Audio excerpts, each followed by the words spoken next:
Quelaag is a boss, half woman, half lava spider.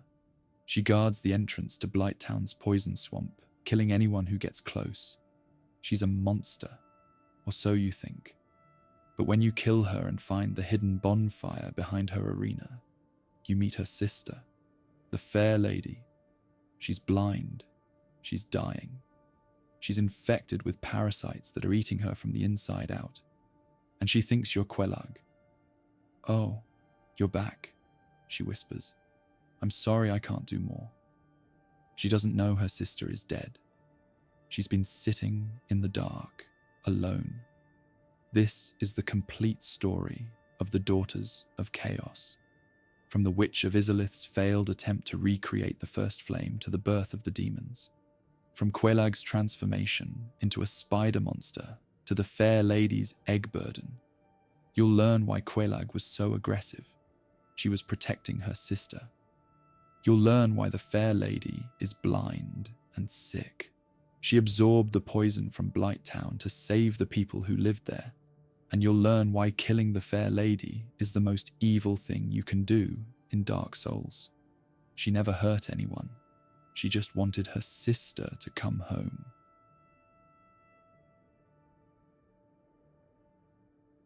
The story of Quelaag and the Fair Lady is a profound tragedy centered on a royal family destroyed by their mother's hubris. Long before the world began to rot, they were princesses of Izalith, a majestic kingdom that flourished during the dawn of the Age of Fire. They were daughters of one of the most powerful beings in existence, living in a realm of unparalleled sorcery and light. But their lives were irrevocably twisted when the very source of their power was manipulated into a monstrous new form of life. They are the survivors of a cosmic accident that turned a paradise into a hellscape of lava and madness. The mutation they suffered was both physical and spiritual. While they were once human in appearance, the eruption of the chaos flame fused their bodies with the nightmares of the deep earth. They became the Daughters of Chaos, a title that carries the weight of a permanent curse. This was not a transformation they sought or deserved. It was a consequence of living in the shadow of a mother who tried to play God. Their history is a descent from the heights of a golden civilization into the lightless depths of a poison-soaked swamp. When the player encounters them in the ruins beneath Blighttown, they see only monsters. Quelaag appears as a lethal predator, and the Fair Lady is hidden away like a shameful secret. However, the environmental storytelling suggests a much more domestic and painful reality. They are not mindless demons seeking to destroy the world. They are two sisters clinging to one another in the ruins of their mother's dream. They are the last remnants of a family that has lost everything but their bond to each other. The curse of the Chaos Witch did more than just warp their flesh. It severed them from the rest of humanity. They are trapped in a biological limbo, neither fully human nor fully demon. This isolation has forced them into a life of desperate measures. To survive in the toxic environment of the lower world, they have had to embrace the very fire that ruined them. They have turned their tragedy into a fortress, protecting the entrance to their ruined home from any who would seek to disturb the silence of the dead. Ultimately, their story is a reminder that in the world of Lordran, the most horrific monsters often have the most human origins. Quelaag and the Fair Lady are victims of a scientific and spiritual error that spanned generations. They are the living evidence of the danger of reaching for the power of the gods. As you stand before the white spider webs of their sanctuary, you are not just preparing for a boss fight. You are stepping into the final, agonizing chapter of a royal house that fell from grace and landed in the fire.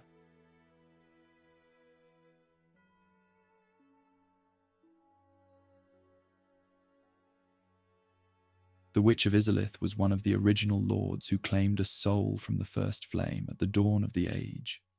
She was a master of fire sorcery and a pillar of the world's power. But as the centuries passed, the first flame began to flicker and fade. The Age of Dark was approaching, and the gods were terrified of losing their divinity. In an act of desperate genius, the witch decided she could save the world by recreating the first flame. She believed her knowledge of pyromancy was sufficient to forge a new source of light that would never burn out. This was a direct attempt to usurp the role of Lord Gwyn. While Gwyn eventually gave his own body to the fire, the witch tried to use her own soul as kindling to create a rival flame. She gathered her daughters around her in the heart of Izalith, channeling the raw essence of her lord's soul into a single, concentrated ritual. It was a project born of arrogance and fear. She wanted to preserve her kingdom and her family at any cost, unaware that the laws of the universe were not meant to be bent by the hands of a mortal, even a godlike one. The ambition of the Witch of Izalith was her undoing. She didn't just want to keep the fire going. She wanted to create a clean and permanent fire that she could control. She saw herself as the savior of civilization. But the first flame was a natural force of the world, and her attempt to mimic it was a blasphemy against the nature of reality. She was reaching for a power that demanded more than just knowledge. It demanded a sacrifice that she wasn't prepared to make, and the result was a catastrophe that would echo through history. Her daughters stood by her during this ritual, trusting in their mother's wisdom and strength. They were the princesses of a flame-lit paradise, and they believed they were part of a holy work. This makes the subsequent failure even more tragic. The children were complicit in a disaster they didn't understand. They were the witnesses to their mother's final, desperate gamble, and they were the first ones to feel the heat when the experiment turned into a nightmare. The Witch of Izalith wanted to be the mother of a new age, but she became the architect of a new hell. The legacy of this attempt is seen in every drop of lava and every twisted demon in the world. It was the moment the science of fire failed. The Witch of Izalith proved that the gods were just as vulnerable to hubris as the humans they ruled. Her attempt to recreate the flame was the spark that set the world on a path toward total corruption. She left behind a kingdom of ash and a family of monsters, all because she couldn't accept the coming of the dark.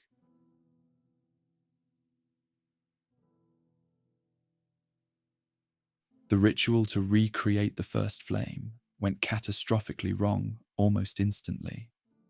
Instead of a stable source of light, the witch produced the chaos flame, a corrupt, unstable, and violent fire that possessed a sentient will of its own.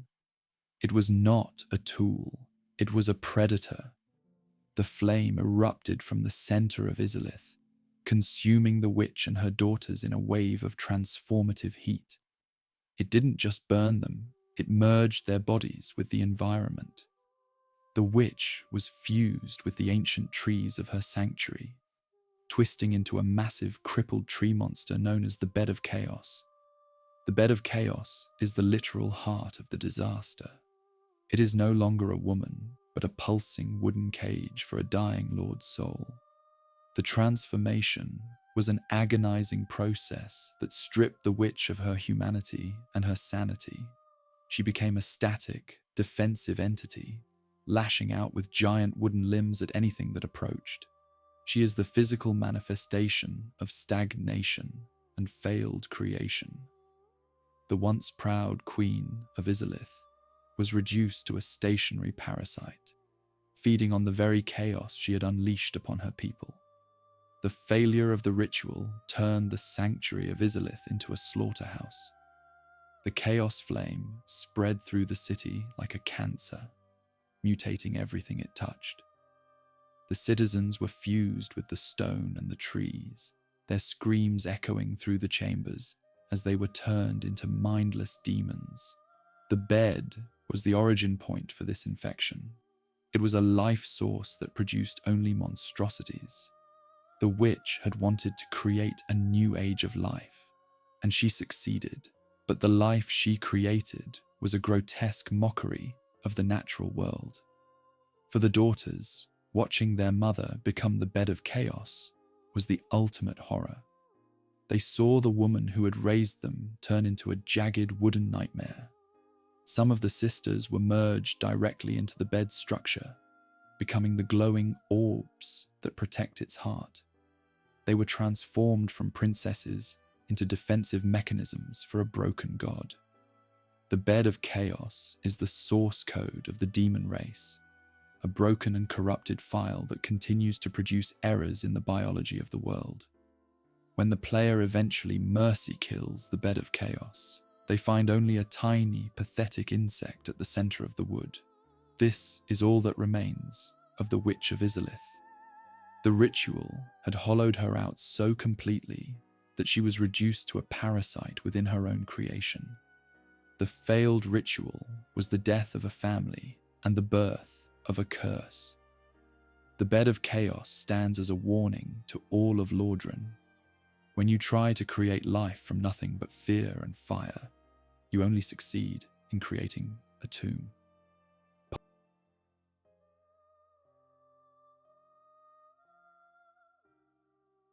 The chaos flame was not just a fire. It was a life source that operated on the logic of the abyss. It was a wild, fertile energy that sought to colonize the world. When it was unleashed, the entire population of Izalith was transformed into the demon race. This was not a slow evolution. It was a sudden, violent mutation. Soldiers, citizens, and even animals were consumed by the flame and rebuilt into grotesque, heat-resistant forms. The kingdom that had once been the center of culture and fire sorcery became a breeding ground for a new, monstrous species. This transformation created the hierarchy of demons that the player fights throughout the game. The Taurus demons, Capra demons, and the massive stone gargoyles are all the children of the Chaos Flame. They are beings born of fire and stone, lacking the souls of humans but possessing a fierce territorial instinct. The Chaos Flame spread like a biological infection, turning the architecture of the city into a living, breathing nightmare. The streets were flooded with lava, and the air became thick with the smell of sulfur and burning flesh. The birth of the demons changed the geopolitical map of Lordran forever. The gods were forced to wage war against the creations of their former ally. Gwyn's knights were sent into the depths to contain the spread of the chaos, leading to the creation of the Black Knights, whose armor was charred black by the intense heat of the demon wars. The demons were not seen as people, but as a pestilence that had to be walled off. The city of Izalith was lost to the world, buried deep beneath the earth and forgotten by those who lived in the light. The Chaos Flame also created a new kind of magic, pyromancy. While the sisters originally practiced the refined fire sorceries of their mother, the chaos forced them to develop a more primal and raw form of fire manipulation. Pyromancy is the art of the flame that acknowledges the fire's wild nature. It is a magic born from the disaster, a way to harness a power that had already destroyed its creators. Every fireball thrown by a player is a tiny piece of the same fire that turned a kingdom into a demon-infested ruin. The demons of Izalith are a tragic race. They didn't choose to be monsters. They were the collateral damage of a queen's mistake. They live in the ruins of their old lives, standing guard over empty halls and lava-filled plazas. They are the physical evidence of the Chaos Flame's power to unmake the world. The birth of the demons was the final nail in the coffin of the old world's innocence. It proved that the Age of Fire carried within it the seeds of its own destruction, and that those seeds could sprout into a nightmare that would outlast the gods themselves.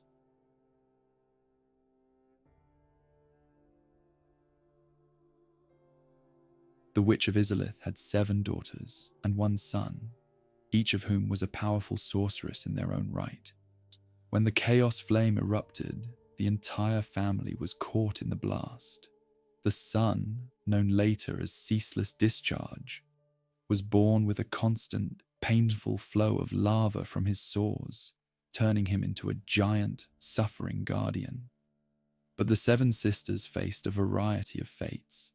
Some were consumed by the bed of chaos, others fled into the world, and 2, Quelaag and the Fair Lady, were physically mutated into the spider monsters that define the lower ruins. The relationship between the sisters was the anchor of the Izalith royal family.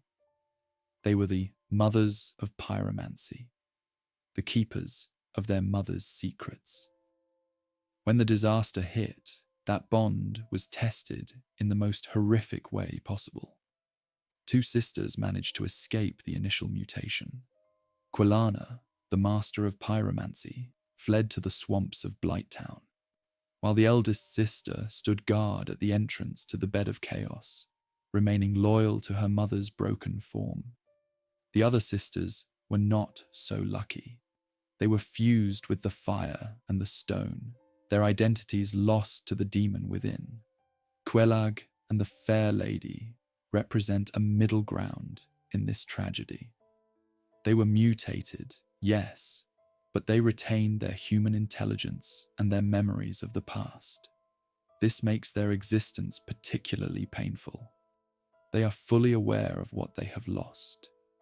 They remember being princesses, and they remember the light of the sun. Now, they are trapped in bodies that are half woman and half spider, living in a lightless cave at the bottom of the world. They are the thinking remnants of a dead civilization, carrying the weight of their family's shame. The 7 sisters are a map of the different ways people respond to trauma. One fled and hid in the shadows. One stayed to guard the source of the pain. 2 transformed into monsters but clung to each other for survival.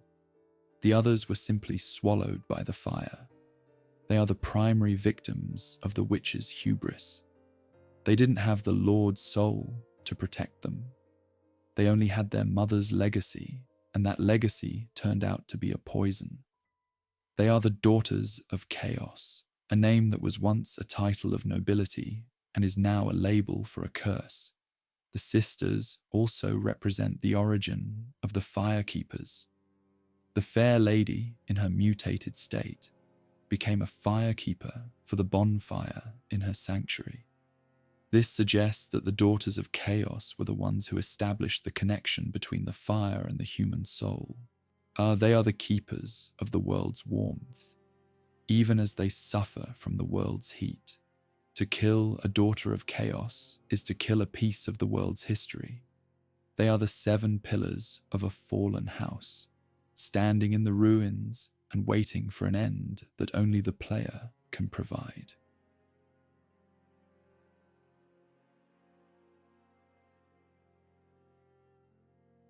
Quelaag is one of the most striking and terrifying encounters in Dark Souls. She is the perfect embodiment of the beautiful and the monstrous theme that runs through the Izalith lore. From the waist up, she is a stunningly beautiful woman, with long, dark hair and a calm, determined expression.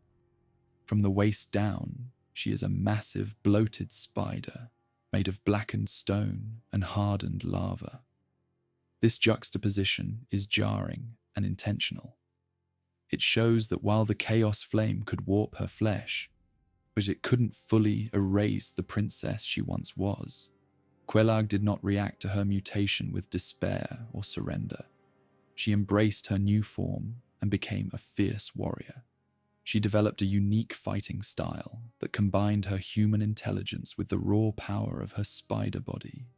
She uses a curved sword known as the Chaos Blade, and can summon waves of lava to trap her enemies.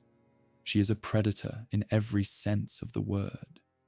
She lives in the volcanic domain beneath Blighttown, reigning over the ruins with a violent and territorial authority. She is the alpha of the demon race in the lower world. However, Quelaag's aggression is not born of a desire for conquest. She is a woman on a mission. She hunts the humanity of the travelers who wander into the swamp. She needs this essence not for herself, but to ease the suffering of her sister. Every time Quelaag kills a player, she is doing so to provide a few moments of peace for the fair lady. This turns her from a monster into a provider.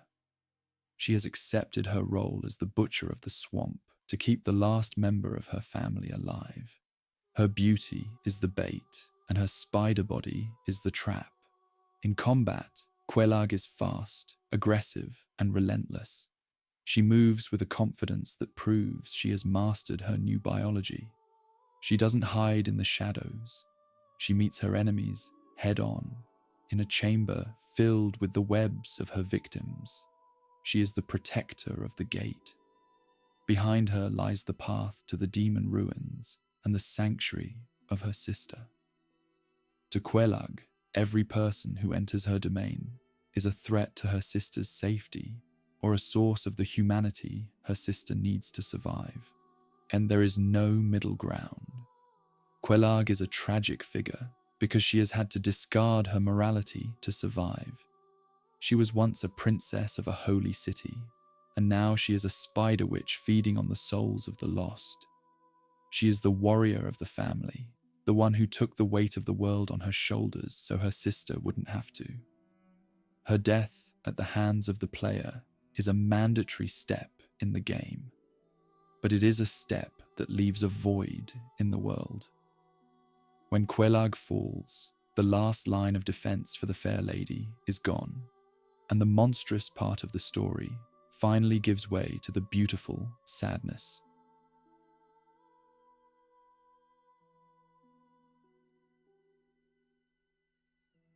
The physical transformation of Quelaag and the fair lady is one of the most grotesque examples of chaos mutation. It is not a clean blending of forms.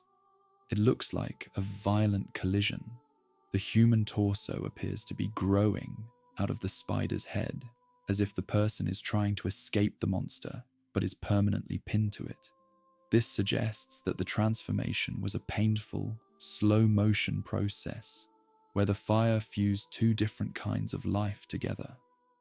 The spider half is made of stone and hardened magma, reflecting the volcanic environment of lost Izalith. The spider body is a living furnace. Quelaag's lower half continuously generates lava, which she can expel through the spider's mouth. This lava is a part of her biology, a physical manifestation of the chaos flame that lives inside her. It is a source of immense power, but also a source of constant heat and discomfort. The spider legs are jagged and sharp, allowing her to move quickly over the uneven terrain of the ruins. The transformation gave her the tools to survive in a hellscape, but it took away her ability to ever be part of human society again. This grafted appearance is a recurring theme in the biology of the Daughters of Chaos. It represents a failure of integration. The fire couldn't turn them into perfect demons, so it left them as half-finished monstrosities. This duality is what allows them to retain their minds.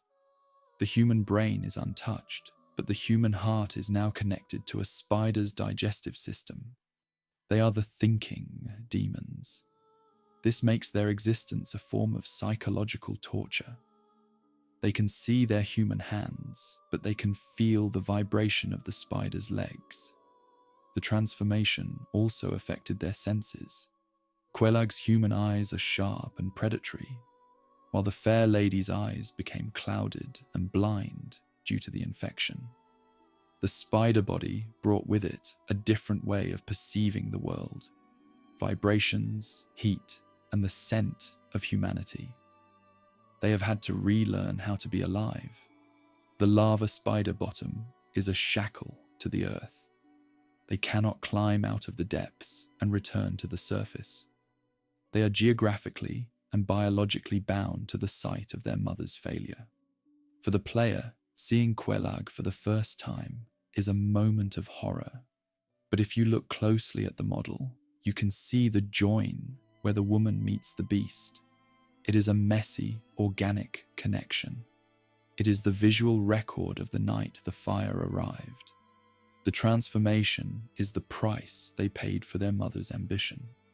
They are the two halves of a broken world, the beautiful human past and the monstrous demon future, sewn together by a flame that didn't care about their names.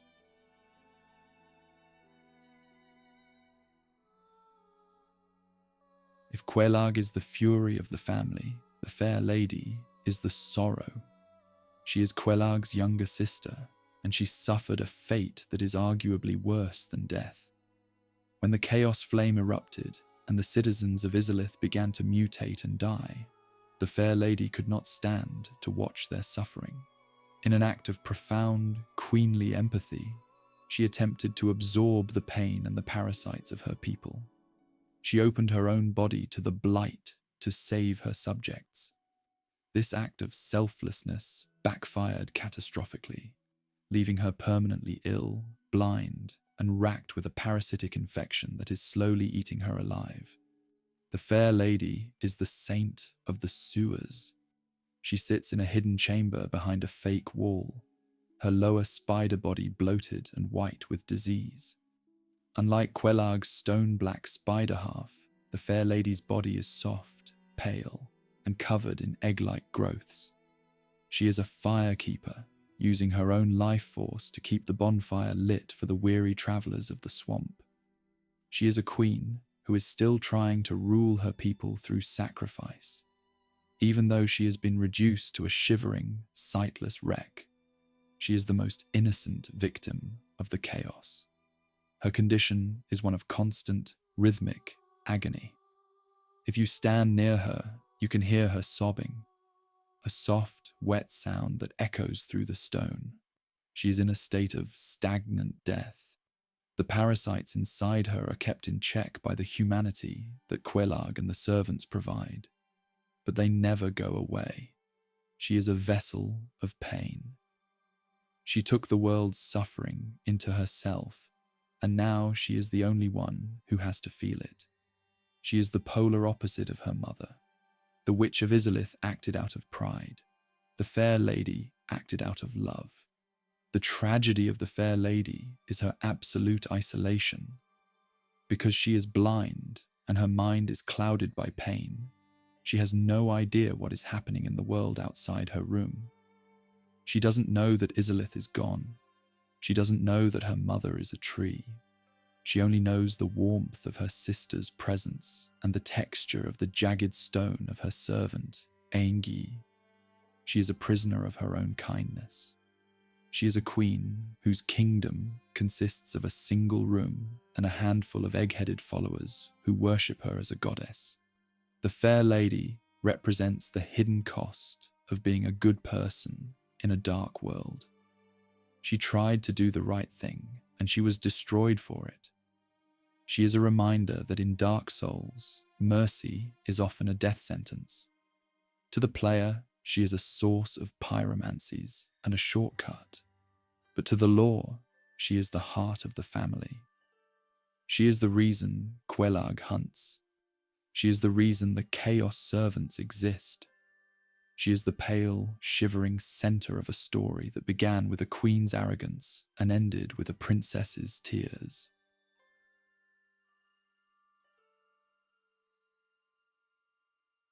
The fair lady's lower spider body is a site of horrific biological stagnation. Unlike Quelaag, whose spider half is a hard volcanic weapon, the fair lady's abdomen is a bloated, pale mass of translucent skin. It is covered in pulsating, egg-like growths that shift and writhe with a sickening life of their own. These are the chaos parasites. When the fair lady attempted to heal the residents of Blighttown by drawing their sickness into herself, the parasites took root in her own flesh. She became a living incubator for a plague she couldn't defeat. Her body is no longer her own. It is a nursery for a parasitic race that is slowly consuming her from the inside out. The egg burden is the physical price of her empathy. In the world of Lordran, those who serve the fair lady often develop eggheads, where their own craniums are replaced by a massive parasitic growth. These servants believe they are sharing in their queen's burden, but the reality is much darker. The fair lady is the source of the infection. She is nursing these parasites with her own life force. Feed a process that leaves her eternally weakened and bedridden. The eggs are a constant drain on her vitality, a leak in her soul that can only be patched by a constant influx of humanity. This parasitic relationship is what defines the chaos servant aesthetic. The white, fragile eggs on her body represent a soft form of chaos, the kind that grows and spreads like a fungus rather than burning like a fire. It is a slow-motion catastrophe. Every movement she makes causes the eggs to shift, likely causing her immense physical discomfort. She is a queen who has been colonized by her own mercy. The very act of saving her people has turned her into a factory for the thing that made them suffer in the first place. The egg-like growths also represent a perverted form of motherhood. The Witch of Izalith wanted to create life through the chaos flame, and the fair lady is the only one who is actually producing life, even if that life is parasitic. It is a cruel irony. The most gentle daughter is the only one who is fertile, but her children are monsters that cause her pain. The eggs are a physical weight that pins her to the floor of her sanctuary. She cannot run, she cannot hide, and she cannot die. She is the mother of a broken lineage, trapped in a cycle of infection that has no cure. For the player, the sight of the egg-burdened spider body is one of the most repulsive things in the game. It triggers a natural instinct of disgust, but once you understand the lore, the disgust turns to pity. Those eggs are not a sign of malice. They are the scars of a saint, and every egg on her body represents a life she tried to spare from the blight. She is literally carrying the weight of her people's sins on her back. The egg burden is the ultimate symbol of the fair lady's character, a woman who is willing to become a monster if it means her people can feel just a little bit less pain.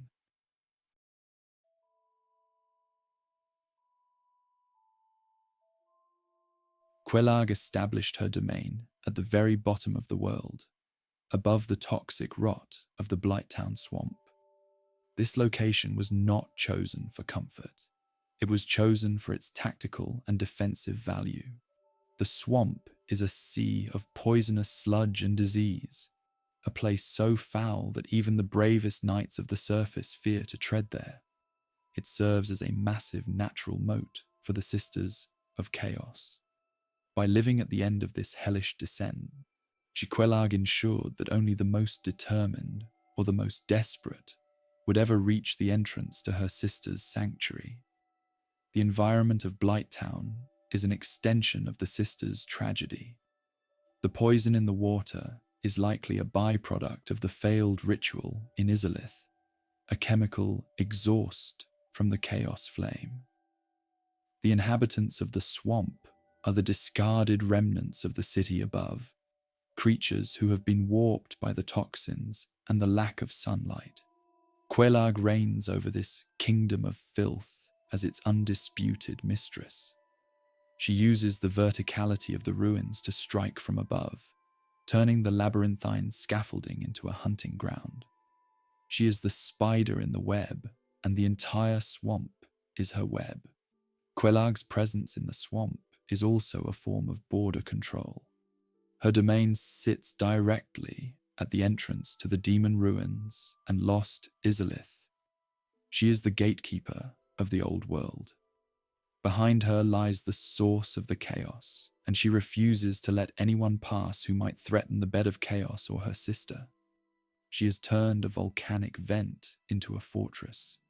The heat of her lava provides a stark contrast to the cold, wet rot of the swamp.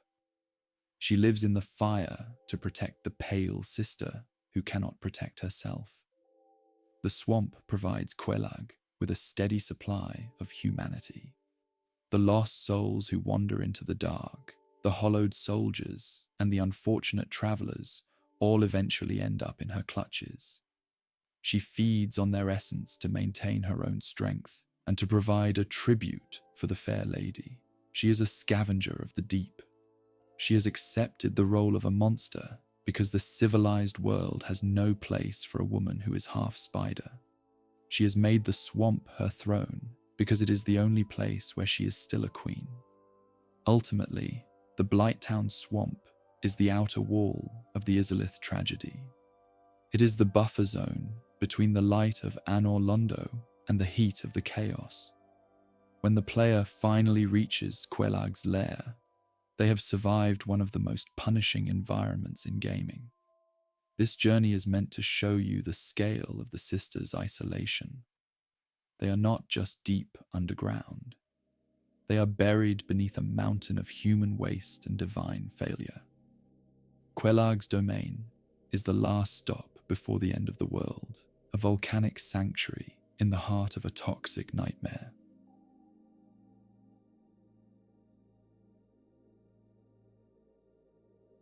Quelaag's motivation in combat is often misunderstood by first-time players. When you enter her boss arena, she doesn't try to talk, and she doesn't offer a challenge of honor. She attacks with a savage, predatory fury. But she isn't hunting for sport or for the glory of the kill. She is a sister defending a nursery. Her aggressive moveset, the wide sword sweeps, the sudden lava bursts, and the massive area of effect explosions, is designed to keep the player away from the door at the back of the room. She is the wall of fire that stands between you and the blind, defenseless girl in the hidden chamber. Her fury is fueled by a profound sense of desperation. Quelaag knows that her sister is dying. She knows that the parasites are winning. Every humanity she harvests is just a temporary bandage on a mortal wound. When the player arrives, Quelaag doesn't see a hero on a quest. She sees a looter who has come to kill her sister and take their fire. She fights with the intensity of someone who has already lost everything else. Her human face remains calm, but her spider body screams with every lunge. She is a warrior who has been backed into a corner for 1,000 years. The tragedy of the fight is that Quelaag is the only thing keeping the fair lady safe. Without Quelaag, the fair lady is just a sick girl in a dark room. Quelaag handles the hunting, the defense, and the logistics of their survival. She has taken the monstrous half of their burden so that her sister can remain fair. This sisterly devotion is the one thing the Chaos Flame couldn't burn away. In a world of gods who abandoned their children and kings who betrayed their people, Quelaag's loyalty to her sister is one of the few pure things left in Lordran. When Quelaag uses her lava attacks, she is literally using her own blood and pain to fight you. The lava is generated by the fire in her lower body, a constant source of agony that she has learned to weaponize. She is burning herself to keep you away. This is the fury of the Daughters of Chaos. It is a destructive, chaotic energy that is being channeled into a protective purpose. She is a witch, not because she seeks dark magic, but because she has been forced to master the magic of a disaster to protect the last person she loves. Ultimately, killing Quelaag is a mandatory act of violence that breaks the heart of the world. You are winning the fight, but you are destroying a family. When she falls, her spider body collapses into a heap of blackened stone, and her human half slumps over in a final, quiet defeat. She died at her post. She died as she lived, as the shield of the fair lady. The player moves on to ring the bell and continue their journey, but they leave behind a sister who will soon realize that her protector is never coming home. Quelaag's fury was the only thing holding back the silence.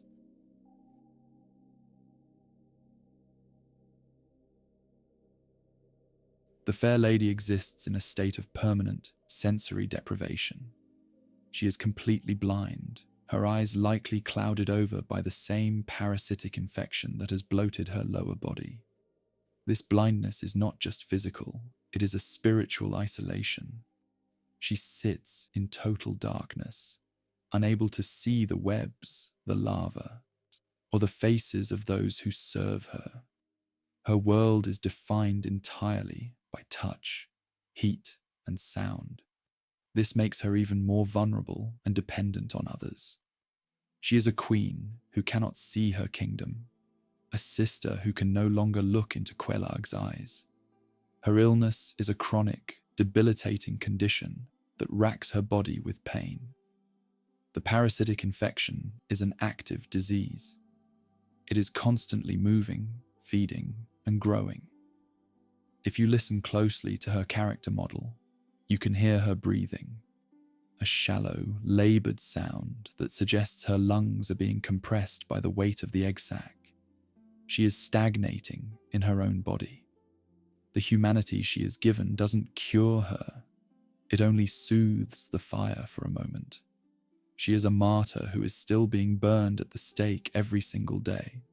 The fair lady's existence is marked by a profound, rhythmic sorrow. She is often seen shaking or convulsing slightly, a physical reaction to the stings of the parasites within her. She spends her eternal existence in a state of silent, powerful sobbing. These are not the loud cries of someone seeking attention.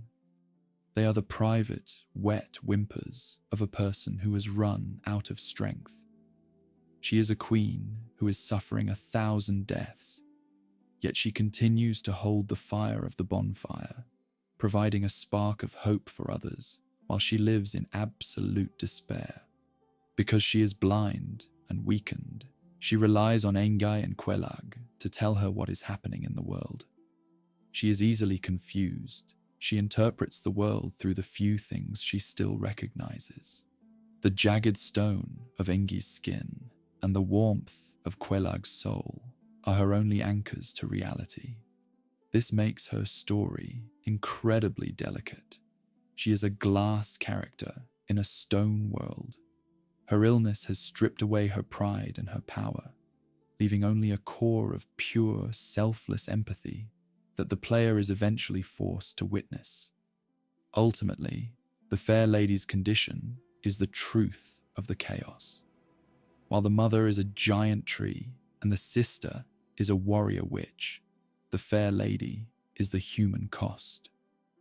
She shows us that the chaos flame is not just a source of monsters, it is a source of infinite, localized pain. Her blindness is a mercy in a way. It prevents her from seeing the horror her family has become. But her illness is a curse that ensures she can never forget the cost of her mercy. She is the most tragic sister because she is the one who is still feeling the fire.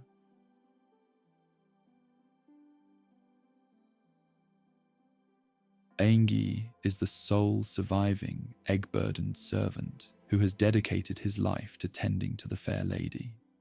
He was once a great pyromancer from the Great Swamp, but he was cast out for his heretical and poisonous techniques. He found a new purpose in the depths of Blighttown, serving the daughter of Chaos who had sacrificed herself for people like him. He is a man who has completely surrendered his humanity to his queen. His body is bent and his head is replaced by a massive pulsating egg. Yet his devotion is more human than almost any other character in the game. He serves as the fair lady's primary caregiver and voice. Because she is too weak to speak to strangers and too blind to see them, Engai acts as the gatekeeper. He treats the player with suspicion at first, she protecting his mistress from any potential threat. He is the one who manages the Chaos Servant Covenant, organizing the hunt for humanity to keep the fair lady stable. He is the prime minister of the sewers. He is the last remnant of the Izalith citizenry who remembers the queen's kindness and chose to stay by her side in the dark. Engi's relationship with the fair lady is one of absolute, selfless devotion. He doesn't see her as a monster. He sees her as the fair lady, the beautiful saint who took his pain away. He refers to her with a reverence that is almost religious. He is the only one who truly knows the extent of her suffering, and he spends his days trying to ease it. He is a jagged stone, a rough, broken man who provides a stable foundation for a fragile queen. His existence is proof that loyalty can thrive in even the most toxic environments. The egg on his head is a symbol of his bond with her. In the hierarchy of the Chaos Servants, the egg-burdened are those who have literally taken a piece of the queen's infection into themselves. It is a form of communal suffering. By carrying the egg, Engi is physically sharing the weight of the fair lady's curse. It is a grotesque but powerful display of solidarity. He is not a slave, he is a volunteer. He chose to become impure, to stay close to the one who was made impure by saving him. Ultimately, Engi is the bridge between the player and the tragedy. Through him, we learn about the fair lady's kindness and Quelaag's protection. He is the one who gives the monsters a human context. Without Engi, the fair lady would just be an NPC behind a wall.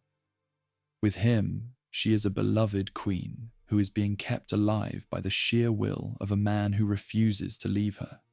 He is the guardian of the pale saint, a jagged stone in a sea of lava, standing watch over a tragedy that he will never let the world forget.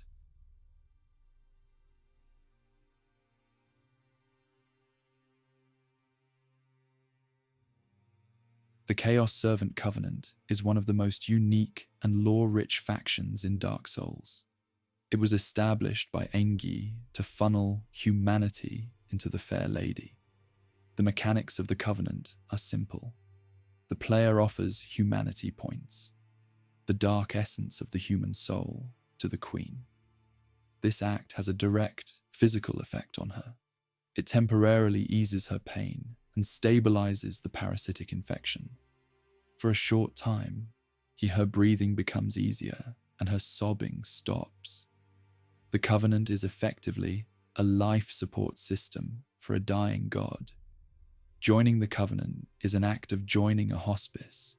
You are not fighting for glory or for a new lord. You are fighting to buy a few more minutes of peace for a woman who has already given everything. The humanity you offer is used to patch the holes in her soul created by the chaos flame. It is a cannibalistic process, using the souls of the living to maintain the body of the mutated. This highlights the entropy of the daughters of chaos. They cannot generate their own life anymore. They can only borrow it from others. The humanity also helps to feed the parasites. By giving them a different source of energy, the fair lady is spared from being eaten alive for a while.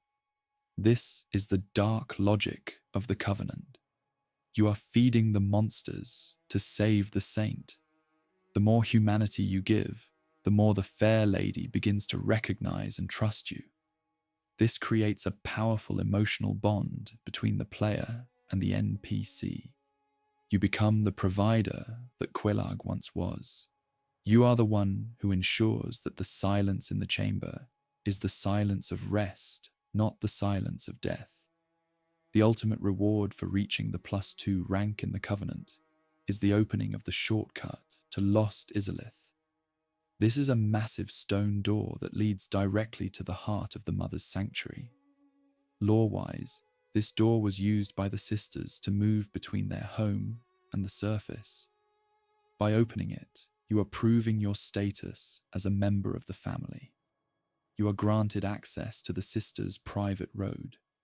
It is a reward for your selflessness, giving up 30 points of your own humanity to save a queen you can barely even talk to. Ultimately, the Chaos Servant Covenant is the mercy of the game. It allows the player to stop being a killer and start being a helper. It turns the loot you gathered from your enemies into a sacrifice for an innocent victim. The Covenant proves that even in the most horrific depths of Lordran, there is room for a system based on care rather than conquest.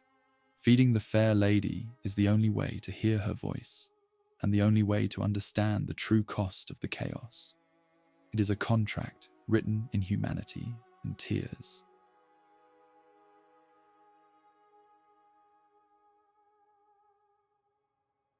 The interaction with the fair lady is one of the most heartbreaking moments in the series because of her total confusion. Due to her blindness and her failing senses, she cannot tell who you are. When you first speak to her, she assumes you are her sister, Quelaag. She has been sitting in the dark, listening for the sound of Quelaag's footsteps and the warmth of her fire. When she senses your presence, her first reaction is a mix of relief and desperate longing. She says, "Oh, you're no jagged stone. Wait, is that you, Quelaag?" This dialogue is a gut punch for the player because you have likely just killed Quelaag to get here. You are standing over the person who is waiting for the sister you just murdered. The fair lady is entirely dependent on Quelaag for her survival and her emotional health. To her, Quelaag is the world. The fact that she can't tell the difference between a sister she has known for ages and a heavily armored stranger shows how much her condition has deteriorated. She is grasping at the only light she has left, even if that light is a mistake. She refers to the player as her sister throughout the conversation, asking if you've brought more humanity or if you've had a successful hunt. She talks to you with a gentle, trusting familiarity that you haven't earned. This creates a profound sense of imposter syndrome for the player. You are wearing the skin of a savior while you carry the soul of a killer. You are forced to lie to a blind, sick woman because telling her the truth that you killed the only person who loved her would be a cruelty even the game doesn't allow you to perform. Her dependence on Quelaag is the only thing keeping her sane. She believes that as long as Quelaag is out there hunting, they have a future. She asks you to be careful and not to push yourself too hard. She is a sister looking out for a sister, completely unaware that she is talking to the person who just extinguished her family's last hope. This dialogue turns the boss fight into a family murder. It forces you to realize that your progress through the game has left a vacuum of grief behind it. Ultimately, the fair lady's confusion is the second death of Quelaag. Every time she asks, "Is that you, Quelaag?" the weight of your actions becomes heavier. She is a prisoner of her own hope, sitting in a room and waiting for a woman who is already a pile of ash in the chamber above. Her dialogue is a reminder that in Dark Souls, information is a weapon. The fact that she doesn't know she's alone is the only mercy she has left, and the player is the one who has to maintain the lie to keep the fire lit.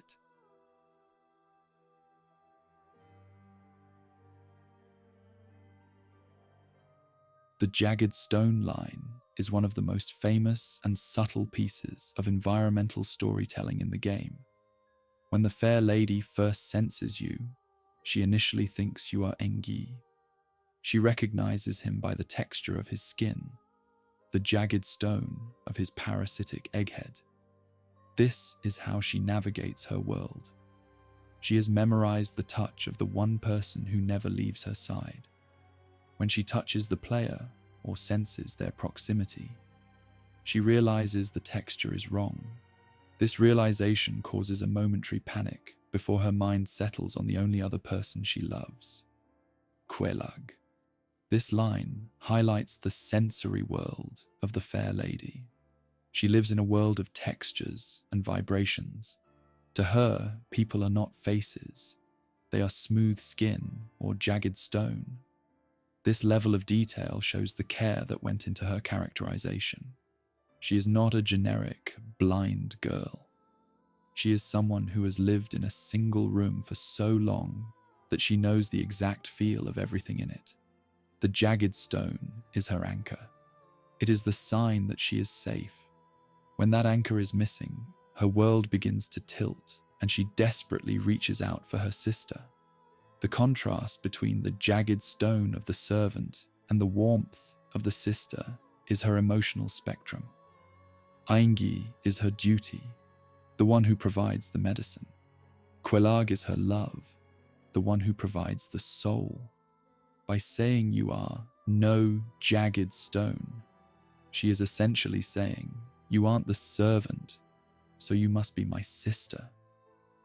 It is a logical leap made out of desperation. She cannot imagine a third option. She cannot imagine that a stranger has found her hidden room and is standing over her with a weapon.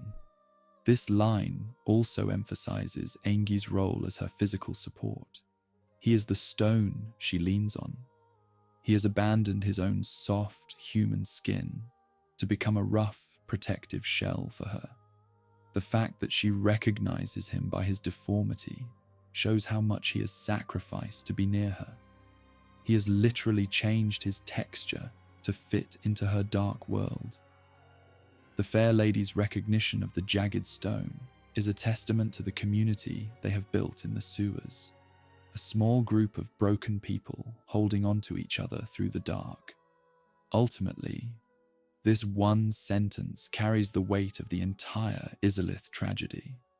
It tells us that the fair lady is blind, that she is dependent, and that she is surrounded by the monstrous forms of those who love her. It is a line that speaks of a long, lonely existence where touch is the only truth. When she realizes you are not the jagged stone, her hope flares up for a moment, thinking her sister has returned. It is a moment of pure, tragic irony. She is looking for a sister who is gone, while standing next to a servant who is the only stone she has left.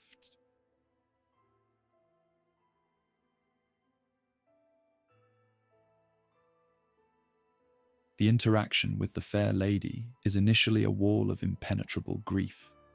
Without a specific artifact, the player is a stranger to her suffering, hearing only the rhythmic, wet sobs of a dying creature and a series of unintelligible whimpers. To bridge this gap, you need the old witch's ring, an item that can be selected as a starting gift or obtained by trading a sunlight maggot to Snuggly the Crow. This ring is a relic of the ancient Izalith royalty, carrying the faint, lingering essence of the time before the fire went out. When equipped, it translates the fair lady's distorted vocalizations into the ancient, melodic tongue of the daughters of chaos. It turns a monster back into a woman. Equipping the ring is a transformative experience for the player's perspective. Suddenly, the spider monster behind the wall is revealed to be a soft-spoken, incredibly polite, and deeply caring queen. She does not speak with the malice of a demon or the hollow coldness of a god. Her voice is filled with a fragile, motherly warmth that is completely at odds with her surroundings.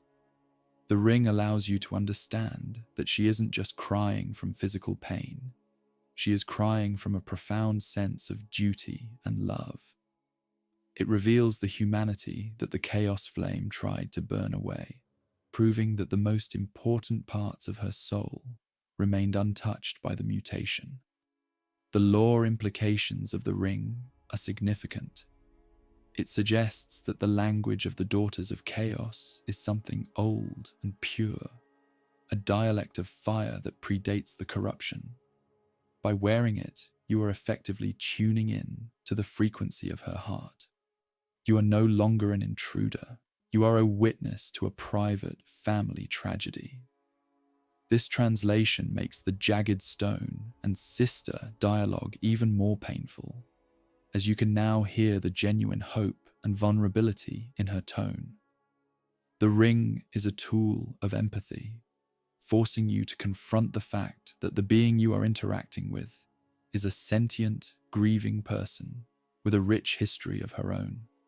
Without the ring, the player can treat the fair lady as a mechanical object, a bonfire to be lit or a covenant to be joined for rewards. With the ring, that distance is permanently shattered. You are forced to listen to her apologize for her own weakness and thank you for your warmth. It makes the moral choices regarding her life feel much heavier. You cannot pretend she is just a beast once you have heard her speak your sister's name with such reverence. The old witch's ring is the key to the soul of Izalith, a reminder that under every layer of blackened stone and parasitic eggs, there is a princess who still remembers what it means to be kind. Ultimately, the ring is a test of the player's willingness to listen. In the world of Lordran, most people only care about the fire and the dark, the grand cosmic battles of lords and kings. The old witch's ring asks you to care about the small story of a blind girl in a dark room. It turns the game's loudest boss, the screaming, lava-vomiting Quelaag, into a silent tragedy. It reveals that the chaos wasn't just a war. It was a family being torn apart in slow motion. Once you understand her, you can never look at the demon ruins the same way again. You see the people behind the horns and the daughter behind the fire. Part 18. The Fair Lady's Guilt. I'm sorry, I can't do more. One of the most heartbreaking aspects of the Fair Lady's character is her overwhelming sense of personal failure. When the player speaks to her while wearing the ring, she doesn't complain about her blindness, the parasites eating her alive, or the fact that she is trapped in a sewage-soaked cave. Instead, she constantly apologizes to the player, whom she believes is her sister, for being a burden. She expresses deep regret that she cannot help Quelaag with the hunting or the protection of their home. She is a queen who feels she has abandoned her responsibilities because she had the audacity to get sick, completely ignoring the fact that she got sick while saving an entire city. This selflessness is her defining trait and her greatest curse. Even in a state of absolute agony, her first thought is for the well-being of others. She asks if Quelaag is tired and worries about the dangers of the swamp. She treats her own torture as a minor inconvenience compared to the work her sister has to do. This guilt of the martyr is a window into the Izalith royal family's psychology. They were protectors of the flame, and the Fair Lady took that duty to its ultimate, self-destructive conclusion. She feels guilty for not being able to suffer more. She wants to be a servant to her people, even when she can barely move her own legs. Her apologies extend to the player as well.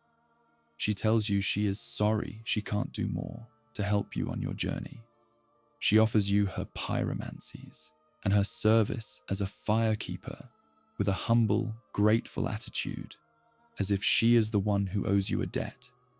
This creates a profound moral dissonance for the player.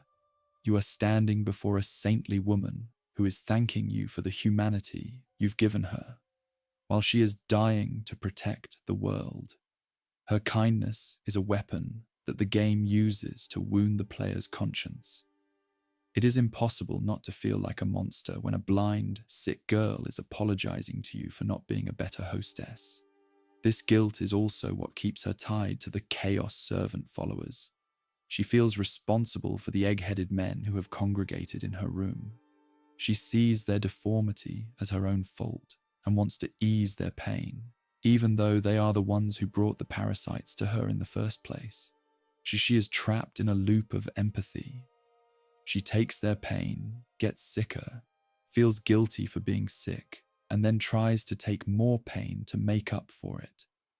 It is a cycle of saintly madness.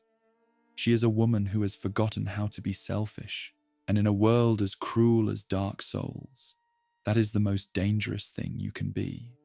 The fair lady's guilt is the ultimate indictment of the Golden Order and the world above. While the gods in Anor Londo were basking in the sun and ignoring the blight of the world, this mutated spider-woman was taking the sins of the world into her own body. She is the true hero of the story, but she is the only one who doesn't know it. She dies or suffers in silence, convinced that she is a failure. Her story is a reminder that the most loathsome things in the world are often the most beautiful on the inside, and the most holy things are often the most hollow. Her guilt is the heartbeat of a tragedy that will never be resolved. Part 19. Quelaag's Death. The Fair Lady Alone. When the player defeats Chaos Witch, Quelaag, they aren't just winning a boss fight. They are effectively ending the Fair Lady's life support. Quelaag was the provider, the huntress, and the only person capable of navigating the world to find the humanity required to keep the parasites at bay. Without Quelaag, the Fair Lady is truly and utterly alone. She is left in a lightless chamber, guarded only by a single crippled servant and a fake wall that any determined adventurer can break. The death of Quelaag is the moment the Age of the Sisters ends, and the Age of Despair begins for the survivors of Izalith. The physical impact of Quelaag's absence is immediate, though the Fair Lady doesn't realize it at first. The flow of warmth that Quelaag brought back from her hunts stops.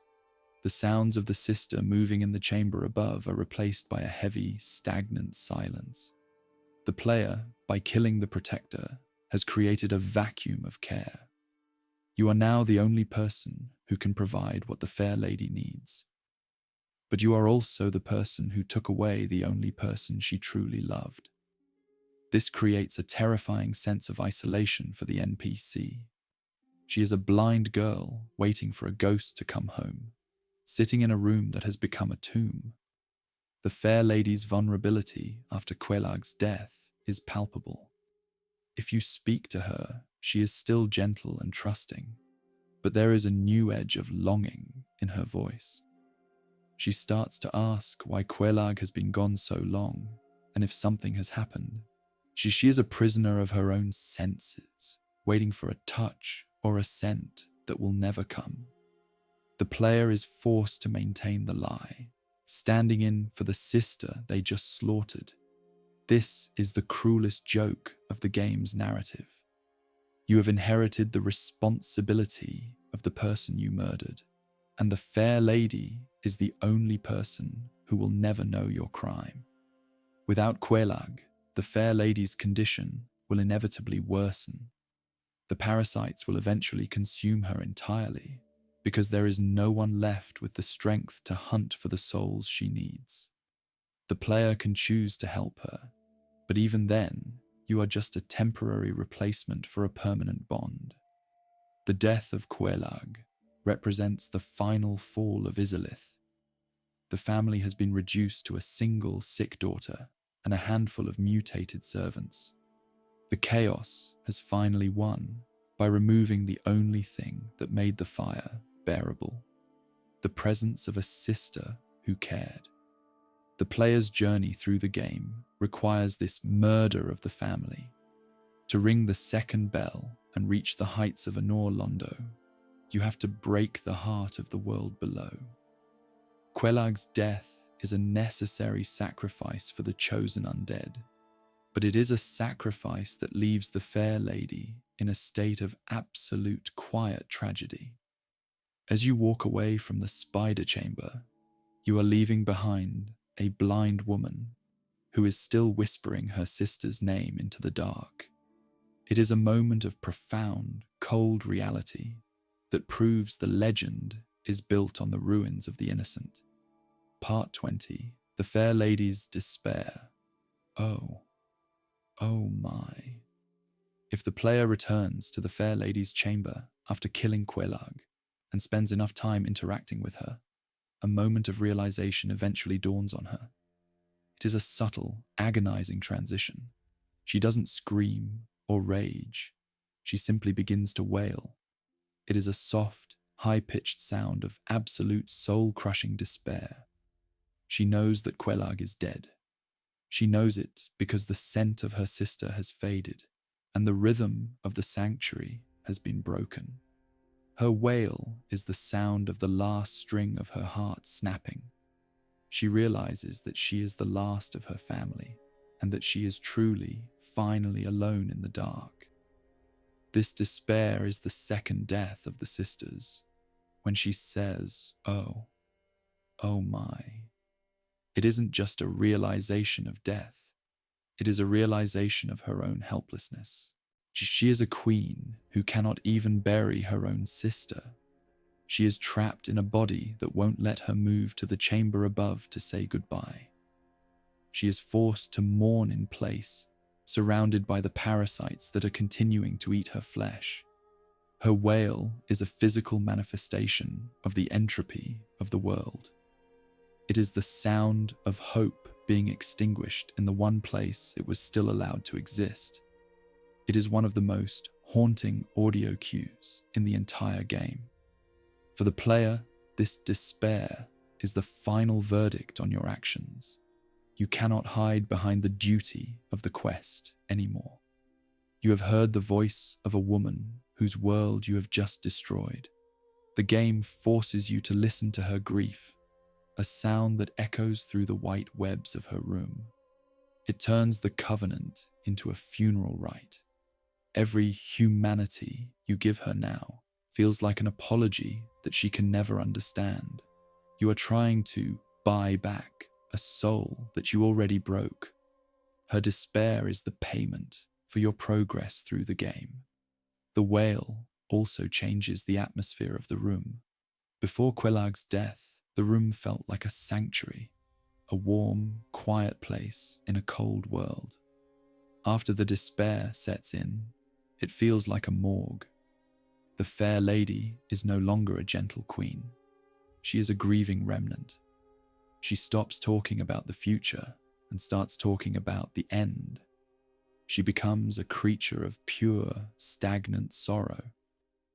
This moment proves that the monsters of Dark Souls have a greater capacity for love and loss than the gods who created them.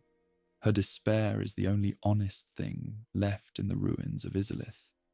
The Fair Lady's despair is the climax of the Sisters of Chaos story. It is the point where the myth of the Daughters of Chaos becomes a human tragedy. She is a woman who gave up her health to save her people and gave up her heart to a sister who is now gone. As you stand by the bonfire, watching her shivering, pale body, you realize that the victory over Quelaag was the greatest defeat of the game. You saved the world, but you did so by making a blind girl cry in the dark. That wail is the final, agonizing note of the Song of Izalith.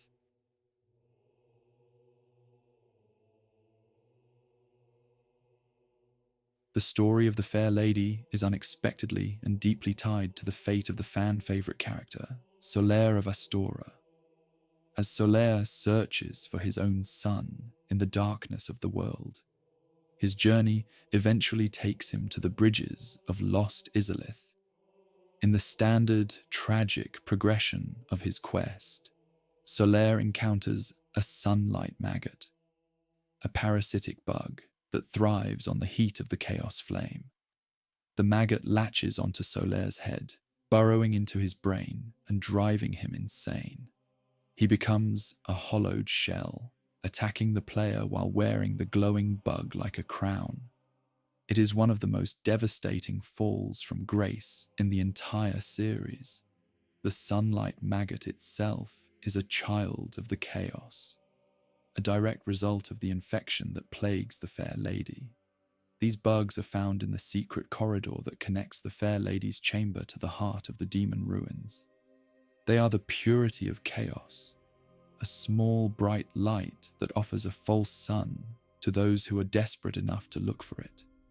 For Solaire, a man whose entire existence is defined by his search for light, the maggot is a cruel, ironic trap. He finds his sun, but it is a parasite that eats his mind. The tragedy of the sisters and the tragedy of Solaire are two sides of the same coin. The danger of seeking warmth in a house that is on fire. However, the player has the opportunity to change this outcome through the fair lady. The shortcut to Lost Izalith is a massive stone door that is blocked by a seal of the Daughters of Chaos. To open it, you must be a member of the Chaos Servant Covenant and have provided enough humanity to help the fair lady, +2 rank. If you open this door before Solaire reaches that point in his journey, you can hunt down and kill the red-eyed sunlight maggot yourself by removing the predator from the path, and you are effectively clearing the way for Solaire to survive the descent into the fire. This connection turns the fair lady's sanctuary into the room of salvation. By helping the sick queen, you are indirectly saving the most hopeful knight in the land. It is a beautiful, hidden mechanic that rewards the player for their empathy toward the monsters.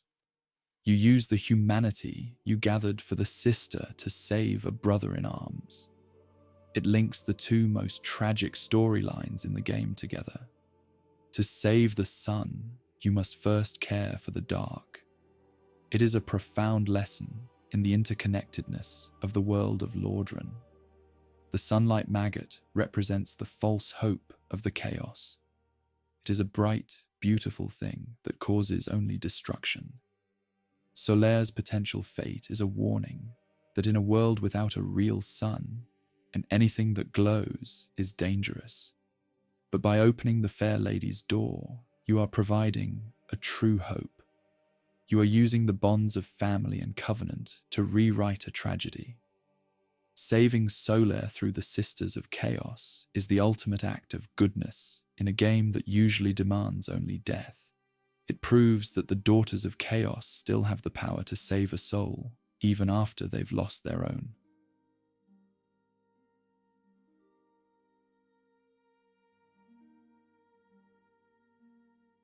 Saving Solaire of Astora is arguably the most difficult and rewarding secret quest in Dark Souls, and it requires the player to fully commit to the path of the Chaos Servant.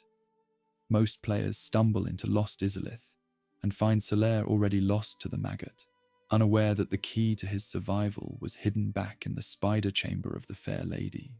To save him, you must join the Covenant and sacrifice 30 hard-earned humanity points. This is a significant investment, often requiring hours of grinding or the choice to spare other NPCs. It is a test of your priorities. Do you want power for yourself, or do you want to protect the spirit of the only friend you have left? By joining the Covenant, you are entering the world of the shunned. You are identifying yourself as a servant of the mutated queen. This status is what allows you to bypass the demon door. Lore-wise, you are being recognized as a protector of the family, granted access to the sisters' private passages. This shortcut allows you to reach the sunlight maggots before Solaire does. When you kill the maggot and save him, you are performing a silent, unacknowledged miracle. And Solaire will never know that his life was saved, because you fed humanity to a blind spider woman in a cave. He simply continues his journey, eventually assisting you in the final battle for the first flame. The act of saving Solaire through the Chaos Servants is a perfect redemption arc for the Daughters of Chaos. They were the ones who unleashed the fire that created the maggots, and now, through their covenant, they are providing the means to stop them. It is a form of cosmic apology. Even though the fair lady is sick and blind, her covenant is the only thing capable of preventing Solaire's tragedy. It turns her into a guardian of the sunlight in a literal sense. She becomes the hidden hand that saves the Knight of Astora from his own search for the light. This path is the only good ending for Solaire's story. If he is saved, he regains his confidence and his sense of purpose. He realizes that the sun he was looking for wasn't a physical object, but the fire within his own soul. He becomes a true hero, standing by your side at the kiln of the first flame. This entire arc is only possible because the player chose to look past the monstrous appearance of the sisters and see the human need beneath. It proves that the chaos is not an absolute evil, but a tragedy that can be mitigated through acts of kindness and sacrifice. Joining the Chaos Servants to save Solaire is the peak of the game's emotional narrative. It bridges the gap between the lore of the demons and the lore of the sun. It shows that in Dark Souls, the most important stories are the ones you have to dig for. To save the most light character, you have to go to the most dark place and help the most broken person. It is a beautiful, circular story of grace and gratitude. Solaire lives because the fair lady was given enough humanity to open her heart and her door to a stranger. Part 23. The shortcut to Lost Izalith. Opening the door. The shortcut to Lost Izalith is a massive, imposing stone door that stands at the end of a long, white-carpeted hallway in the fair lady's sanctuary. It is a physical barrier that separates the sanctuary from the chaos. In the game's geography, this door is a masterstroke of design, allowing the player to skip the grueling, lava-filled trek through the demon ruins and the bed of the ceaseless discharge. But in the lore, the door is a secret path of the sisters. It was likely the route the Daughters of Chaos used to travel between their mother's tomb and their own dwellings. It is a royal road that has been sealed by the sisters' collective magic to prevent the blight from spreading further. Opening this door is the ultimate privilege of a Chaos Servant. It requires a rank of +2, signifying that you have given 30 humanity to the fair lady. This isn't just a lock and key. It is a spiritual recognition. The door only slides open when it senses a soul that has been attuned to the fair lady's suffering. When the stone finally grinds open, you are stepping into a restricted area of the ancient kingdom. You are being allowed to walk where the princesses walked. This shortcut is the mercy of the sisters in a way for their most trusted followers to reach the heart of the mother without having to suffer the heat of the lower ruins. The path beyond the door is haunting. It is filled with the white, spider-webbed architecture that defines the sisters' aesthetic, but it quickly descends into the charred, blackened stone of Lost Izalith. It is the borderline between life and death. By opening the door, you are also releasing the sunlight maggots from their containment, which is why you must act quickly to save Solaire. The door was a dam holding back a flood of corruption. By opening it, you are taking a risk. You are inviting the chaos out so that you can find a way to end it. It is a physical representation of the dangerous knowledge of the Daughters of Chaos. The shortcut also suggests that the sisters were constantly checking on their mother, the Bed of Chaos. They couldn't save her, but they couldn't leave her. They built this road to stay close to the woman who gave them everything and then lost herself to the fire. It turns the geography of the game into a map of mourning. Every time a sister used this door, they were walking a path of grief. When the player opens it, they are inheriting that path. You are walking in the footsteps of a daughter who is going to visit the grave of the first flame. The shortcut to lost Izalith is the final gift of the fair lady. She gives you the means to end her mother's suffering and save your friend's life. It is the most valuable item in her inventory, a path through the fire that doesn't burn. But it is a gift that requires a massive sacrifice of your own soul. It is a door of choice. Once it is open, the fate of Solaire and the fate of the Witch of Izalith are in your hands.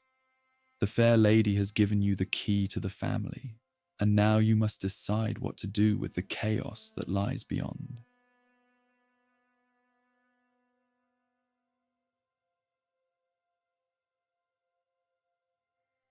Dark Souls is a game of moral ambiguity, but killing the fair lady is arguably the most definitively evil act a player can perform.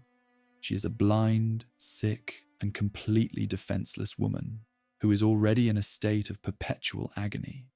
She has done nothing but sacrifice her own health for her people and offer her pyromancies to help you.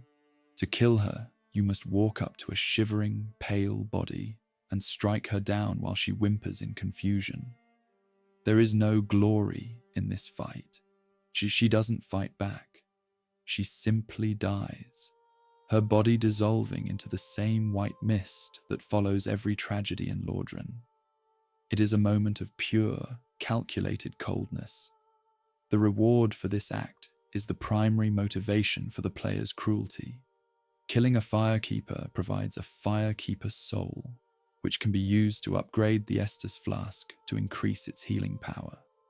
For some players, a permanent +1 to their health is worth more than the life of an innocent NPC. You are literally trading her soul for your health. It is the ultimate expression of the predatory nature of the chosen undead. You are a scavenger of the divine, willing to extinguish a holy flame for a minor statistical advantage. The game doesn't stop you, but it ensures that the act feels wrong through the audio and visual feedback of the death. By killing her, you also permanently unsave Solaire. If you haven't opened the shortcut yet, you are destroying the only bridge to a good ending for your friend. You are choosing to be a lonely lord who has climbed to the top over a pile of innocent bodies. The fair lady's death also causes the Chaos Servant Covenant to collapse, and her servant, Engi, will attack you in a fit of grief-stricken rage. You are extinguishing the last lamp of the sewers. You are making the world a colder, more desolate place, just so you can survive the next boss fight a little easier. The Firekeeper soul you get from her carries a description that is a final gut punch. It mentions that the soul is gnawed by infinite parasites. This is the soul you are now using to upgrade yourself. You are literally consuming her cancer to become stronger. It is a visceral, stomach-turning metaphor for the entire quest. You are not a savior. You are a parasite that is bigger and more powerful than the ones that were eating her. You have replaced the small despair of the sister with the great despair of the Lord. The choice to kill the fair lady is the final verdict on the player's character. It proves that in the world of Dark Souls, the greatest monster is not the spider witch or the tree god. It is the person who is willing to do anything to see the credits roll. Her death is a quiet, wet sound that echoes through the room, a reminder that order is often built on the execution of mercy. As you stand over her empty spot, holding her soul, you realize that the chaos wasn't the enemy. You were. She was the saint of the ruins, and you are the king of the ash.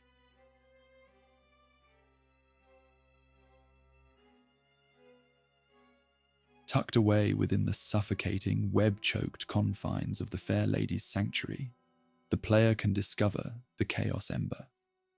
In the mechanics of the world, this artifact is a vital tool for any blacksmith, allowing them to infuse weapons with the volatile power of the Chaos Flame.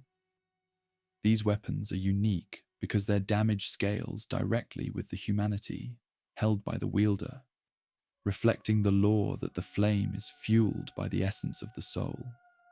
But in the context of the room, the presence of the ember is a grim reminder of why this sanctuary exists. It suggests that the fair lady's chamber is not just a bedroom or a hospice. It is a harvesting ground. The fact that the ember is found here implies that the fair lady's body is essentially a factory for the chaos flame.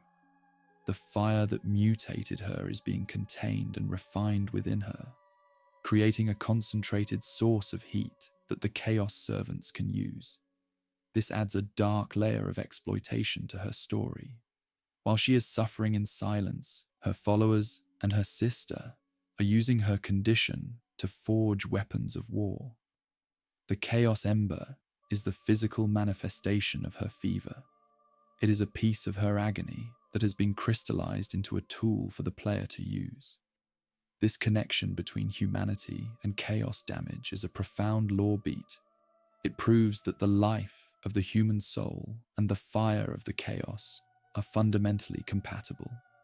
The more human you are, the hotter the chaos burns. This is why Quelaag was so desperate to feed humanity to her sister. She wasn't just trying to heal her. She was trying to keep the fire inside her from consuming her entirely. The fair lady is a vessel of chaos, and the ember is the proof that her very existence is a delicate balance between life and total, destructive combustion.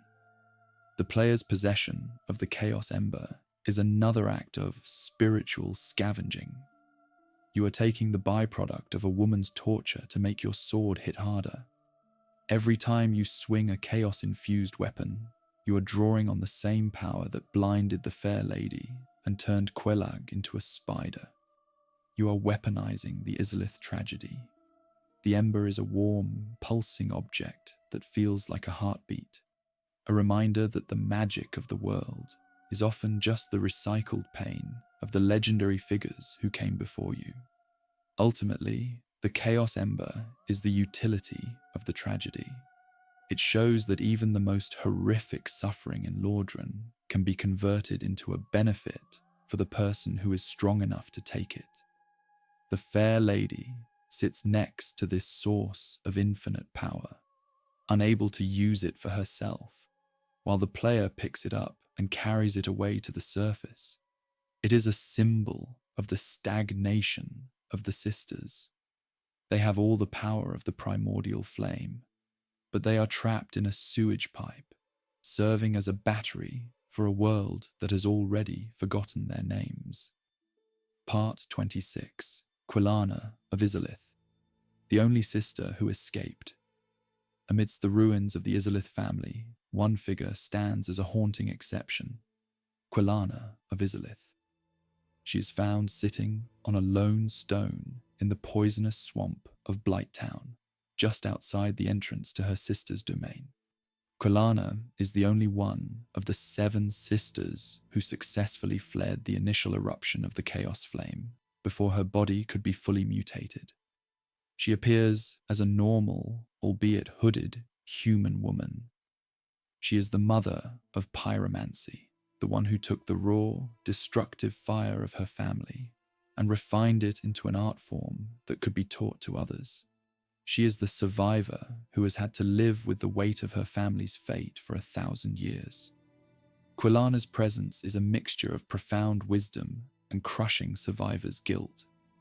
She is the one who mentors the player, teaching the highest forms of pyromancy, but she does so with a weary, mournful tone. She speaks of her mother and sisters as monsters that must be put to rest.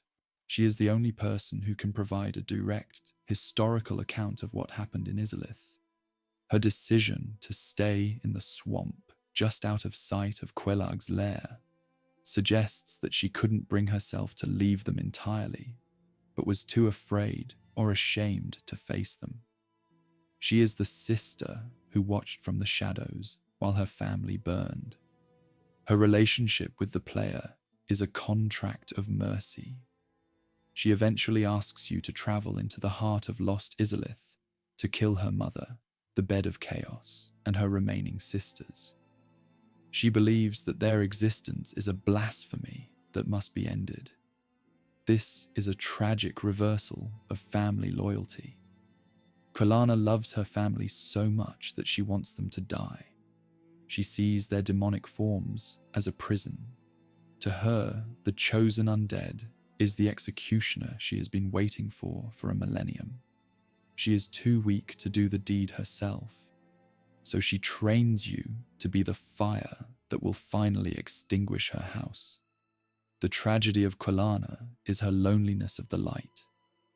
While her sisters have each other in the dark, Quelaag is alone in the swamp.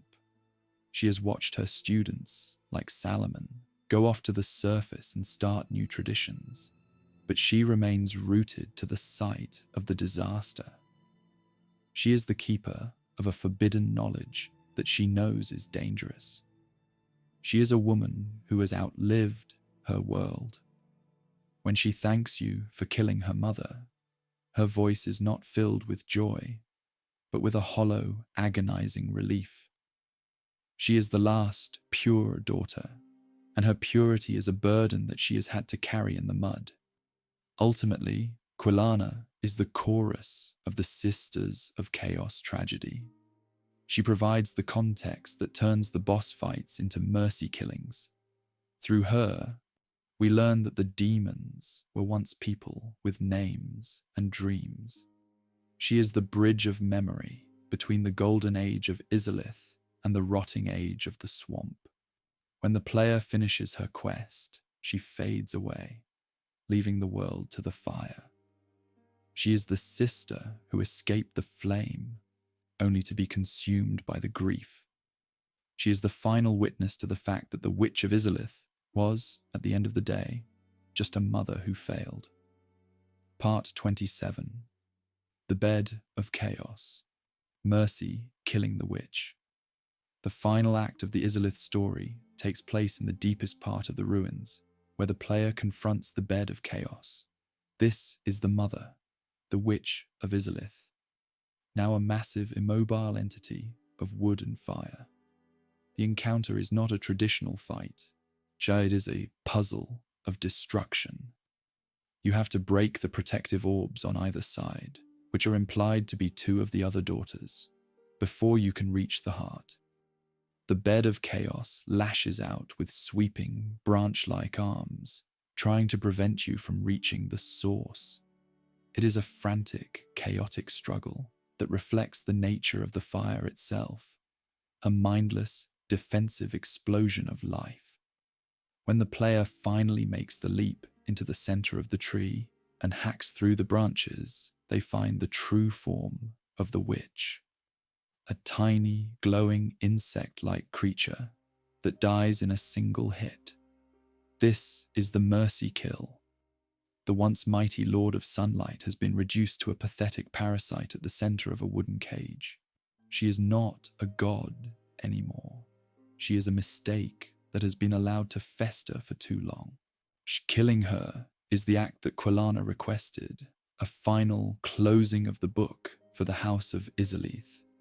It is the moment the Mother of Demons is finally granted the peace of the void. The tragedy of the Bed of Chaos is that she was never a villain. She was a mother who tried to save the world and her children from the coming dark. Her sin was not malice, but a lack of humility.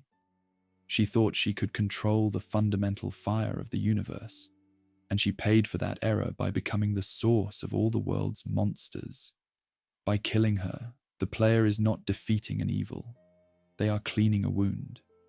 You are ending 1,000 years of stagnant, agonizing half-life. The witch's death is the only way to ensure that the chaos can never spread any further. This act completes the destruction of the family. By the time you reach the bed, you have already killed Quelaag and potentially the fair lady. You have killed the sun, ceaseless discharge. You are the scythe that is pruning the family tree of Izalith. The silence that follows the death of the Bed of Chaos is the heaviest in the game. The lava stops flowing as fiercely, and the life source of the demons is extinguished. You have successfully saved the world from the chaos, but you have done so by erasing an entire lineage from the map. You have finished the work the fire started. Ultimately, the bed of chaos is the source of the tears.